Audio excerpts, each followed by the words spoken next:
बिस्मिल्लाहिर्रहमानिर्रहीम। अस्सलाम वालेकुम नाज़रीन किराम, इमरान खान साहब का मुकदमा आलमी अदालत में चलेगा और इमरान खान साहब को क्या आलमी अदालत से रिलीफ मिलेगा या नहीं मिलेगा वो भी आपके सामने रखते हैं। उसके अलावा साइफर केस में आज बहुत ही अहम मोड़ आया और किस तरह हुकूमत जो है वो साइफर केस के अंदर खुद ही फंसती हुई नज़र आ रही है और जनरल बाजवा की मुश्किलात में भी साइफर केस में इजाफा हो रहा है। उसके अलावा नाज़रीन जो इलेक्शन है 8 फरवरी वाले, वो भी ऐसे ही लगता है कि अब 8 फरवरी को नहीं होंगे, मुलतवी कर दिए जाएंगे। उसकी भी क्या तफसीलात आपके सामने रखते हैं। नाज़रीन सबसे पहले इद्दत में निकाह के हवाले से आपको खबर दे दें कि इमरान खान साहब के ऊपर जो इद्दत में निकाह का मुकदमा था उसके ऊपर भी आज समाअत हुई और उसके ऊपर भी जो खावर मनेका साहब के वकील हैं उन्होंने अदालत से दरख्वास्त की कि इसका भी जेल ट्रायल किया जाए, यानी इसका भी जेल ट्रायल जो है वो किया जाए। और इसके अलावा दरख्वास्त दी गई और साथ साथ जो है इमरान खान साहब की तरफ से जो वकील हैं सलमान अकरम राजा साहब, इद्दत में निकाह के हवाले से उन्होंने अपने जो वकालतनामा है वो अदालत के अंदर जमा करवा दिया है। और बुशरा बीबी ने भी हाजिरी से इस्तिस्ना की दरख्वास्त की थी जो कि मंजूर कर ली गई है। और 18 दिसंबर को इमरान खान साहब को भी अदालत में जज कुदरतुल्लाह ने पेश करने का हुक्म दिया है। अब देखते हैं कि जी इद्दत में निकाह के मुकदमे में क्या इमरान खान साहब को अदालत में पेश किया जाता है या ये जज साहब ही चलकर फिर अडियाला जेल जाते हैं और वहीं जाके समाप्त करेंगे। लग तो यही रहा है कि ये जज साहब ही अदालत जो है अपनी अडियाला जेल में ही चले जाएंगे। अब नाज़रीन आते हैं इमरान खान साहब के जो केस आलमी अदालत में गया है वो खबर ये है कि इमरान खान साहब के जो बेटे हैं उन्होंने बरतानिया की अदालत के अंदर इमरान खान साहब का मुकदमा, इमरान खान साहब के हक में एक मुकदमा दर्ज करवाया है। और नाज़रीन इस मुकदमे के अंदर इमरान खान के बेटों ने ये इस्तदा की है कि जो इंसाफ के आलमी कवानीन होते हैं उनका ख्याल नहीं रखा जा रहा और जो एक फेयर ट्रायल होता है वो इमरान खान साहब को नहीं मिल रहा। जैसा कि आपने देखा कि जेल के अंदर ट्रायल किया जा रहा है और उन्हें अदालत के सामने नहीं मीडिया के सामने नहीं आने दिया जाता। मीडिया उनकी कार्रवाई को सही तरह से देख नहीं सकता। जिस तरह का साइफर ट्रायल आपने देखा किया जा रहा है, दोषखाना का जैसा ट्रायल किया गया कि उन्हें बगैर ही सफाई का मौका दिए हुए जो है फैसला जज हुमायूं दिलावर ने सुना दिया। तो अब ये उन्होंने इस्तदा की आलमी अदालत बरतानिया की अदालत के अंदर के इमरान खान साहब को जो आलमी इंसाफ के कवानीन है उस पर अमल नहीं किया जा रहा और इमरान खान साहब को फेयर ट्रायल नहीं दिया जा रहा। अब नाज़रीन कराम ये जो मुकदमा है बरतानिया की अदालत में दर्ज तो हो गया है, लेकिन अब देखते हैं कि इमरान खान साहब के जो बेटे हैं या उनके वकला हैं वो किस हद तक बरतानवी जो अदालत है उसको मुतमिन कर सकते हैं और उसके सामने कुछ सबूत रख सकते हैं जिसकी वजह से अदालत मुतमिन हो और वो जो है इन मुकदमात को आलमी अदालत के अंदर जो है सुना जाए और पाकिस्तान को बाकायदा तौर पे कोई इंस्ट्रक्शन दी जाए कि इमरान खान साहब के जो मुकदमात हैं उन्हें फेयर ट्रायल का मौका दिया जाए। तो आम तौर पर ऐसे मुकदमात में काफ़ी बहुत ज़्यादा सबूत की ज़रूरत होती है।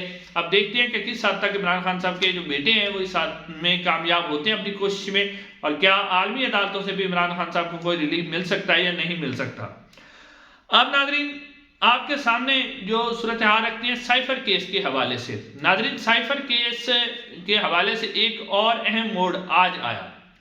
पहले तो साइफर केस की जो आज की कार्रवाई हुई उसके अंदर इमरान खान साहब और शाह महमूद कुरैशी साहब के वकला ने कहा कि जो है फर्द जुर्म आयद नहीं हुई और उन्होंने कहा कि हमें जो फर्द जुर्म की कार्रवाई है यानी फर्द जुर्म आयद होने की खबर मिली है वो मीडिया के जरिए मिली है कि मीडिया पर खबर चल रही थी कि फर्द जुर्म जो है वो आयद हो गई है। लेकिन जज अबुल असनाद जुल्करनैन साहब ने कहा कि मैंने फर्द जुर्म जो है वो पढ़कर सुना दी थी। जब मैंने जो फर्द जुर्म में पढ़कर सुना दी है तो इसका मतलब है कि फर्द जुर्म आयद हो चुकी है, लिहाजा आपने इसके ऊपर दस्तखत किए हैं या नहीं किए लेकिन फर्द जुर्म आयद हो गई है।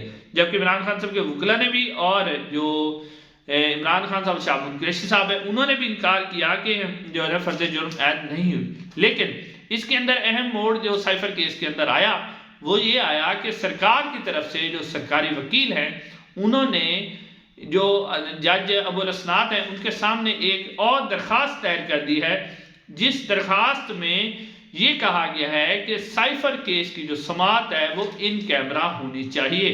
यानी वो समाज जो है वो इन कैमरा हो। हालांकि आपने देखा था कि इस्लामाबाद हाई कोर्ट के 2 रुकनी डिवीजनल बेंच ने इस चीज़ का हुक्म दे रखा है कि केस को खुफिया नहीं रखा जाएगा बल्कि ये ट्रायल ओपन होगा। लेकिन आज फिर ये दरख्वास्त दायर कर दी गई कि इस केस को जो है वो खुफिया रखा जाए। अब जो ही ये दरख्वास्त दायर हुई तो इस दरख्वास्त को मंजूर भी कर लिया गया और समाअत के लिए मुकर्रर भी कर दिया गया। अब इस दरख्वास्त के अंदर कहा गया है कि क्योंकि साइफर एक खुफिया मामला है तो इसका ट्रायल भी खुफिया होना चाहिए और गवाहान जो पेश होंगे उनकी जो कार्रवाई है वो भी खुफिया होनी चाहिए। नाज़रीन, अब ये हुकूमत इस तरह का जो एक किस्म का यू टर्न ले रही है वो क्यों ले रही है? वो इसलिए ले रही है कि इमरान खान साहब ने पिछली समाअत के ऊपर जज साहब को कहा था कि मैं जन्नत बाजवा साहब को गवाही के लिए बुलाऊंगा और वो जनरल बाजवा साहब जहाँ पेश होंगे उसके बाद जो है जनरल बाजवा साहब जब पेश होंगे तो मीडिया के सामने मेरे वकला उनके ऊपर जरा करेंगे। तो जब ये इमरान खान साहब ने बात की तो उसी वक्त ही जो है घंटियां बज गई, खतरे की घंटियां बन गई कि जनरल बाजवा साहब अगर पेश हो जाते हैं तो इमरान खान साहब के जो वकला उनसे सवालात करेंगे वो किसी भी सवाल का जवाब नहीं दे सकेंगे। इसलिए फौरन से पहले जनाब ये जो है आर्डर जारी कर दिया कि इस जो केस की समाअत है वो खुफिया होगी और खुफिया ही ट्रायल होगा। अब ये सारा कुछ इसलिए किया जा रहा है कि किसी तरीके से जनरल बाजवा साहब को बचाया जा सके, क्योंकि जनरल बाजवा साहब जो हैं वो किसी भी सवाल का जवाब नहीं दे सकना और उनको बचाने के लिए अब नई दरख्वास्त दायर कर दी गई है कि इस ट्रायल को जो है खुफिया रखा जाए। अब नाज़रीन, आखिर में आपको साथ ये भी खबर रखते जाएं कि शेर अब्दुल मरवत साहब को आज गिरफ्तार कर लिया गया है। उन्हें गिरफ्तार नहीं किया गया बल्कि अगवा किया गया है। आज लाहौर के अंदर एक वकला कन्वेंशन था और वकला ने कहा कि हम पूरे पंजाब के अंदर एक तहरीक शुरू करने वाले हैं। तो उसने जब वो वहाँ से निकले कन्वेंशन के बाद उन्हें गिरफ्तार कर लिया गया और नामालूम मकाम पर मुंतकिल कर दिया गया है। अभी उनका कोई पता नहीं कि वो कहाँ पर है। उसके अलावा एक और छोटी सी खबर है कि गुलूकार जो है मलकू सिंगर हैं, उन्होंने एक कन्वेंशन के अंदर इमरान खान साहब के नाम का गीत गा दिया, यानी उन्होंने कह दिया कैदी नंबर 804।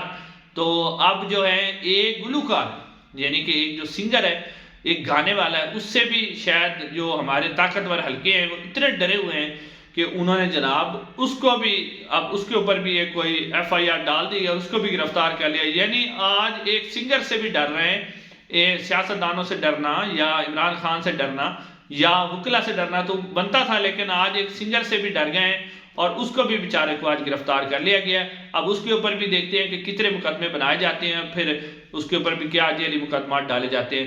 नाज़रीन, आज के इतने चैनल को जरूर सब्सक्राइब कीजिएगा। इंशाल्लाह अगले वीडियो में मुलाकात होगी। अस्सलाम।